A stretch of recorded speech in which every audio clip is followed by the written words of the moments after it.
ആലുവയിൽ വാക്കുതർക്കത്തിനിടെ വൃദ്ധനെ കത്രിക കൊണ്ട് കുത്തിക്കൊലപ്പെടുത്തി. ആലുവ പറവൂർ കവലയ്ക്ക് സമീപം തലശ്ശേരി കിച്ചൻ ഹോട്ടലിന് സമീപം വെച്ചാണ് 70 വയസ്സ് പ്രായം തോന്നിക്കുന്ന ഒരാളെ ഏഴിക്കര സ്വദേശി ശ്രീകുമാർ കത്രിക കൊണ്ട് കുത്തിക്കൊലപ്പെടുത്തിയത്. ഇന്ന് വെളുപ്പിന് 5 മണിയോടെയായിരുന്നു സംഭവം. ഇന്നലെ രാത്രി ഇവർ ഒരുമിച്ചിരുന്ന് മദ്യപിക്കുകയും വഴക്കുണ്ടാക്കുകയും ചെയ്തിരുന്നു. തുടർന്ന് ഇന്ന് പുലർച്ചെ ചായക്കടയിലെത്തി ചായ കുടിച്ചുകൊണ്ടിരുന്നപ്പോൾ വീണ്ടും വാക്കുതർക്കമുണ്ടാകുകയും കത്രിക കൊണ്ട് കുത്തി കൊലപ്പെടുത്തുകയുമായിരുന്നു. ഒരു അൺഐഡന്റിഫൈഡ് ആയിട്ട് ഒരാളാണ്. അയാൾക്ക് ഈ പറവൂർ കവല ഒരു തലശ്ശേരി ചിപ്സ് എന്ന് പറഞ്ഞ കടയുടെ ഫ്രണ്ടിൽ വെച്ച് കുത്തേറ്റ് സബ്സിക്വൻ്റ് ആയിട്ട് അയാൾ മരണപ്പെട്ടിട്ടുണ്ട്.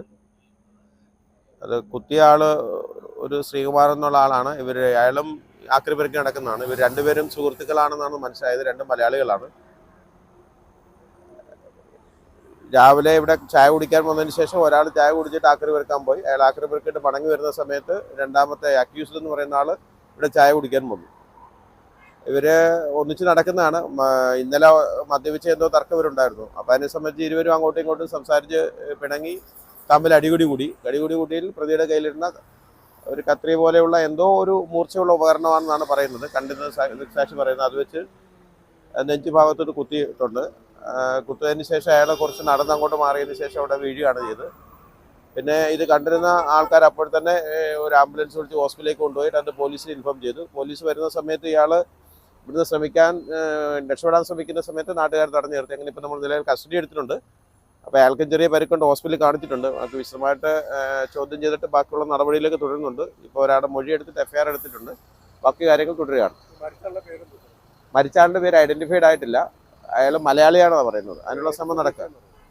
അയാളും ഈ ആലുവയിലുള്ള ഏതോ ഭാഗത്തുള്ളതാണെന്ന് പറയുന്നുണ്ട്. കാര്യം വർഷങ്ങളായിട്ട് ഇങ്ങനെ അരിഞ്ഞെരിഞ്ഞ് നടക്കുന്നതാണ്. കടത്തിണ്ണകളിലാണ് രണ്ടുപേരും കിടന്ന് ഉറങ്ങുന്നത്. ഇന്നലെ അവർ മദ്യപിച്ചിട്ട് ശേഷം എന്തോ തർക്കം ഉണ്ടായിട്ടുണ്ട്. അതാണ് ദൃക്സാക്ഷി പറയുന്നത്. അതാണ് അതിന്റെ ഭാഗമായിട്ട് ഇവർ അങ്ങോട്ടും ഇങ്ങോട്ടും അഭിപ്രായ വ്യത്യാസം ഉണ്ടായിട്ടാണ് അടിപിടി കൂടിയെന്നാണ് പറയുന്നത്. ചായ കുടിക്കാൻ വേറെ വൈ പിന്നെ ഒരാൾ അവിടെ വെള്ളം കുടിച്ചത് എനിക്കറിയില്ല. ഇനി അവിടെ പോയിട്ടുണ്ട്. ഇത് റോഡ് ക്ലോസ് ആക്കത്തെ. അപ്പോൾ ഉണ്ണി കുറച്ച് മലയാളത്തെ സംസാരിച്ചതിന് ഉണ്ണി പറഞ്ഞ എന്ത് തേരി പറഞ്ഞു. ഉണ്ണി അവിടുത്തെ പോയിട്ട് ഉണ്ണി പറഞ്ഞ ആർക്കാണ് ഈ തേരി പറഞ്ഞത്. അപ്പോൾ ഉണ്ണി ഓടെ രണ്ടുപേര് ഇതായി ഫിക്സായി.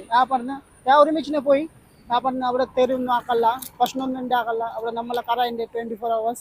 ഇനി അവിടെ പ്രശ്നം ഉണ്ടാക്കുന്ന വേറെ സ്ഥലത്ത് പ്രശ്നമാക്കി നമ്മളെ കസ്റ്റമർ വരും. പിന്നെ പ്രശ്നം ഉണ്ടാക്കും. മോളെ നമ്മളെ പറയാം. അപ്പോൾ ഫുൾ രണ്ടുപേര് ഇതുണ്ടായി, അടിയുണ്ടായി. അപ്പോൾ ഒരു പോക്കറ്റിലെ ചെറിയ കത്രി അങ്ങനത്തെ ഉണ്ടായി ഫുൾ കുത്തിയതിൻ്റെ. അപ്പോൾ വേറെ കസ്റ്റമർ വന്നു. തിരിച്ച് അവിടെ വന്നു. അവിടെ കസ്റ്റമർ ഉണ്ടായി. പിന്നെ രണ്ടുപേര് കസ്റ്റമർ അവിടെ ചായ കുടിക്കാൻ വന്നു. ഉടനെ അവിടെ കണ്ട് ഉടനെ പോയിട്ടുണ്ട്. അവിടെ പോയിട്ടുണ്ട്. അപ്പോൾ രണ്ട് കസ്റ്റമർ നോക്കാതെ ഒന്ന് അവിടുത്തെ പോലീസിലെ കംപ്ലൈൻറ്റ് ചെയ്തിട്ടുണ്ട്. പോലീസ് വന്ന സമയത്ത് തന്നെ പോകാൻ മതി. അല്ല, മരിച്ചില്ല. അവിടെ ഉടനെ നന്നാരെ വന്നത് അവിടെ വന്നിട്ട് ഈ സമയത്ത് മരിച്ചില്ല. അപ്പോൾ ഉടനെ കോളാക്കി പോലീസിനെ. പോലീസ് ഈ സമയത്ത് വന്നില്ല, കുറച്ച് ലേറ്റായി പോയി. അപ്പോൾ ആംബുലൻസിനെ വന്നത് ആംബുലൻസ് കൊണ്ടുപോയതിന്. അപ്പോൾ രണ്ട് മലയാളി ആൾക്കാരെ ഒരുമിച്ചിന് പോകാൻ 5 മണിക്ക്. പറവൂർ കൈതാരം സ്വദേശി ശ്രീകുമാർ എന്നയാളെ ആലുവ പോലീസ് സംഭവ സ്ഥലത്തു നിന്നും കസ്റ്റഡിയിലെടുത്തു. News desk, Aluva.